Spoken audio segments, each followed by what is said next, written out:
telah berlalu, kau selalu berharap di dalam cinta kembali. Oke, gua datang ke kalian lagi. Tapi gak asik banget ya? Habis lihat Selin, lihat Michelle. Antara langit dan bumi. Salah satu bentuk ikhtiar yang perlu kita lakukan, bagaimana kemudian kita tidak kena pandemi. Nah, ini penting nih. Penting. Kita butuh ikhtiar supaya kemudian semua orang tidak harus terjangkit pandemi seperti terjangkit COVID seperti Pak Dino dan Mbak Selin.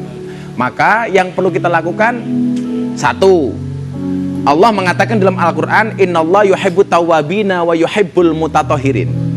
Allah itu mencintai orang yang bertaubat dan orang-orang yang mensucikan diri. Makanya sekarang kita hidup di satu zaman di mana orang kentut lebih dihargai daripada orang batuk.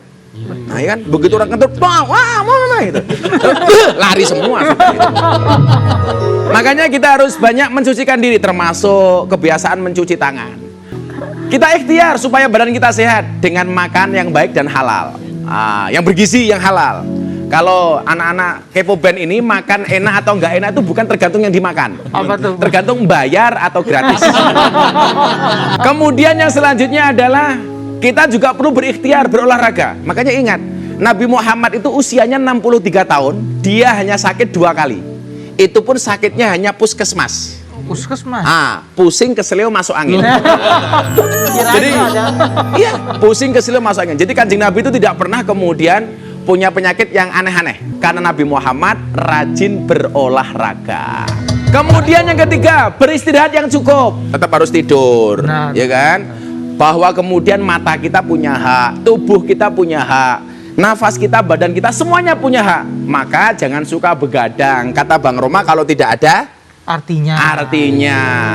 Kemudian yang keempat, tentunya banyak berdoa kepada Allah Subhanahu wa Ta'ala, semoga diberikan kesehatan sehingga menjalankan hak Allah atas hambanya. Itu ikhtiar-ikhtiar kecil yang bisa kita lakukan supaya kita sehat. Kita kembali ke bintang tamu kita yang luar biasa, Selin dan Dino Patijalal. Wah, izin Bapak, waduh, gak enak saya wirawiri saya ini.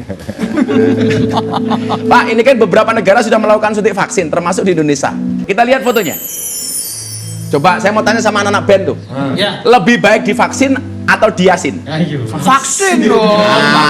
Makanya menurut saja divaksin, jangan diasin. Buat Pak Dino, ini dia grafisnya. Kita lihat. Nah, apakah diplomasi vaksin akan menjadi tantangan utama politik luar negeri Indonesia dalam 2 tahun ke depan? Pak, kenapa 2 tahun, Pak? Prediksi Bapak?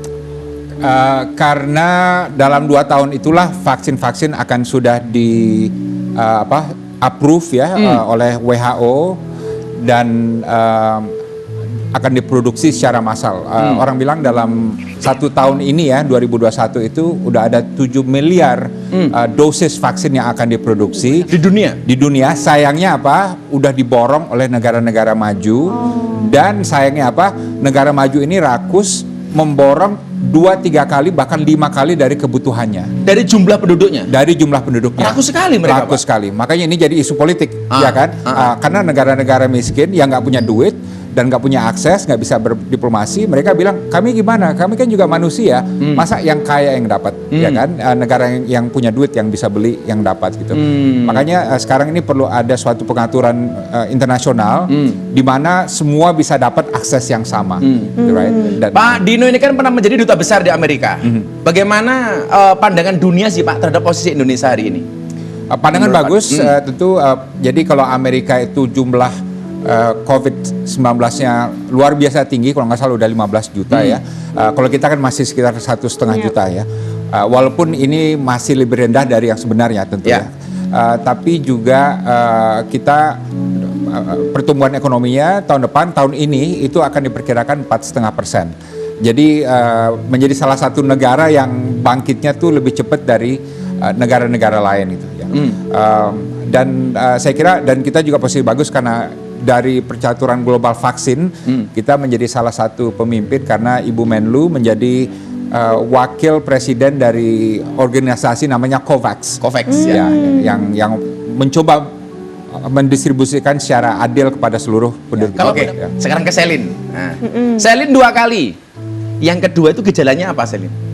Sebenarnya yang kedua kali aku kena itu nggak separah seperti yang awalnya ya. Jadi yang awalnya itu memang pertama kali kena lebih berasa kayak ada meriangnya, tapi itu juga cuma 1 hari sih ngerasain sakitnya itu.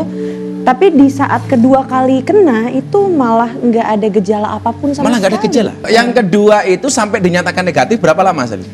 Lebih cepat daripada yang pertama. Yang pertama itu sekitar 10 hari ya mungkin ya kurang lebihnya. Kalau yang kedua itu cuma 4 hari apa 5 hari. Karena kan Langsung negatif? Aku kan sering banget tuh.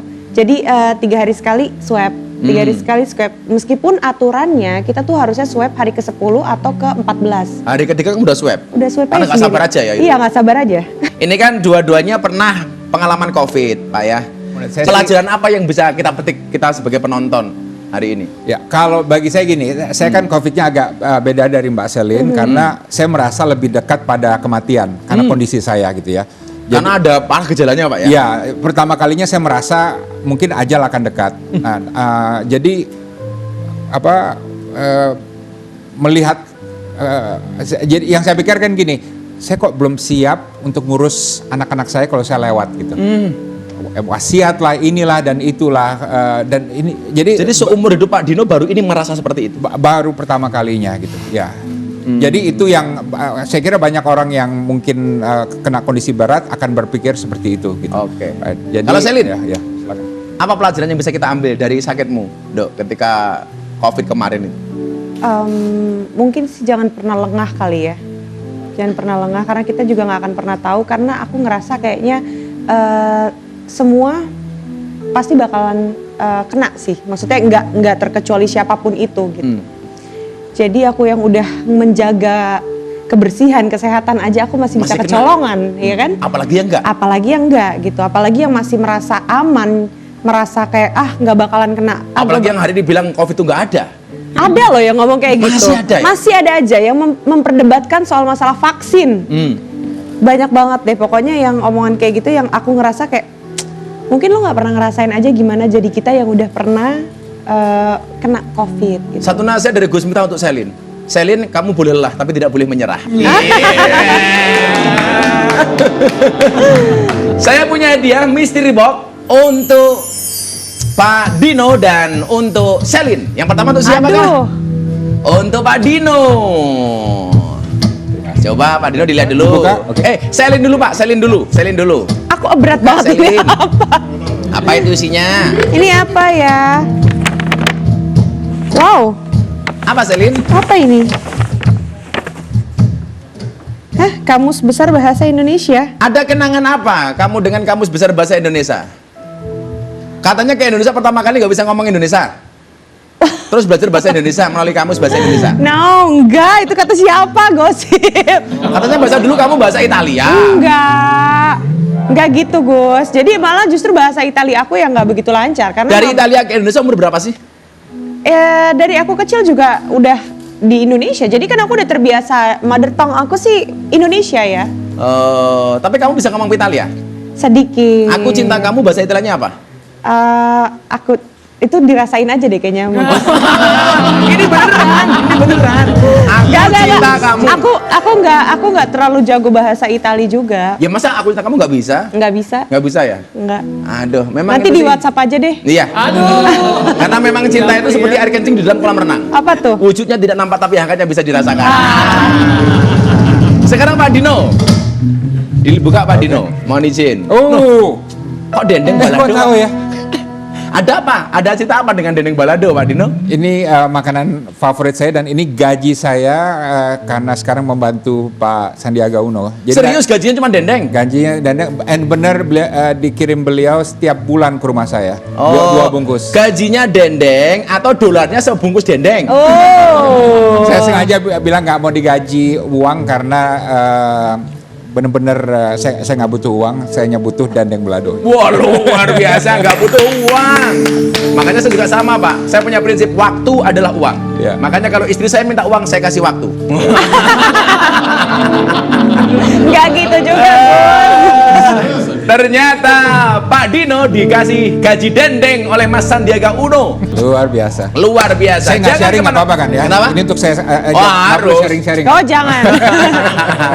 Kerjaan saya pertama sebagai tukang cuci piring dan janitor cleaning service.